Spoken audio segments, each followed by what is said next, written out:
Well, when I came to seminary in Perkins School of Theology in '53, I was already in motion in a way.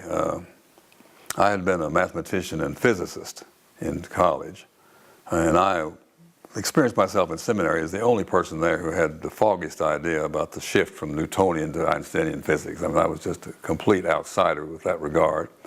And I also had a strong scientific bent. I mean, I knew how the scientific method worked. It was still surprising to me how few people in the whole culture still have very little grasp of the scientific method. So I ate up that part of the seminary training, and meeting Joe Matthews in seminary was just an unbelievable experience. It was like a war going on between old-style liberalism, very sentimental, very moralistic, and just the thunder that was coming from Joe Matthews and Edward Hobbs and a few other people that were there redoing this seminary. So I was swept up into a revolution in that seminary. And the things that were impressive to me was just a new understanding of God. I mean, just the radical understanding that what you're up against is what you're up against is what you're up against is what you're up against, and that God is a mystery you never understand, and that your first response to this absolute mystery is terror and flight.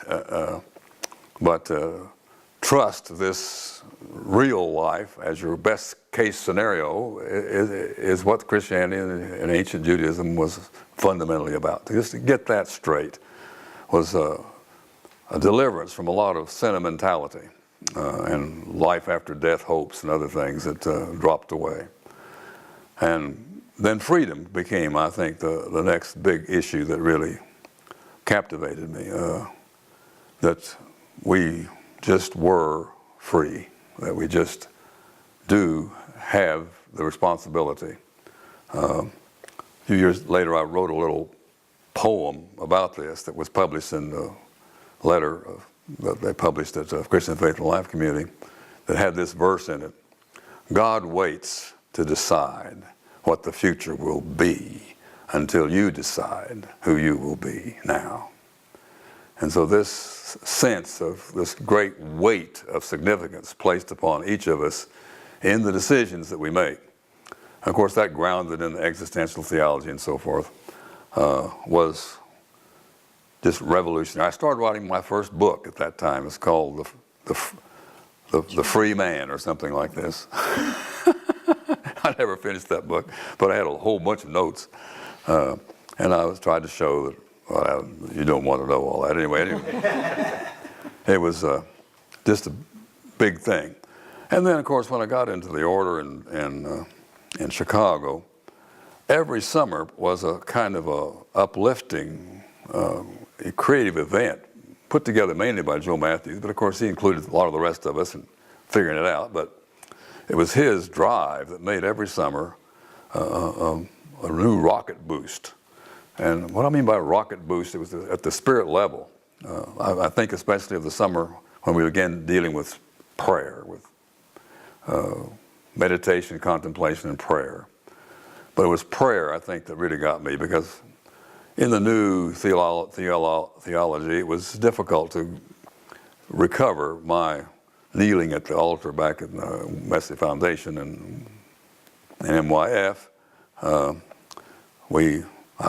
I thought knew how to pray back then, but learning that prayer had to do with this freedom, that prayer was an exercise of your freedom, that the whole meaning of prayer throughout the whole history of the church had been getting your intentions out, your intentions to be grateful, your intentions to fess up to life as you experienced it, and your refusal to live life as it was, and your decisions for your own life and your decisions for other people's lives, that this was what prayer was. So I was delivered back to some kind of solitary exercise.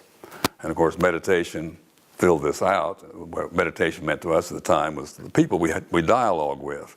Of course I was already in very intense dialogue with Matthews and Kierkegaard and H. Richard Niebuhr and Bonhoeffer and Tillich, people like that. But to see that I had a council going on in my head all the time between all the great people in my life that had ever made any impact on me, and that this paying attention to these dialogues in the depths of my life was another kind of solitary practice that enabled me to be more than just one little opinion, but be a part of a great, how would you say it, communion of saints through the ages who grappled with what it means to be a human being. So all of this was a real uplift in my solitary practice, and contemplation was a little slower, it comes later, but I'll talk about that because I've really learned contemplation under Joyce's tutelage in all of our work with Buddhism and so forth.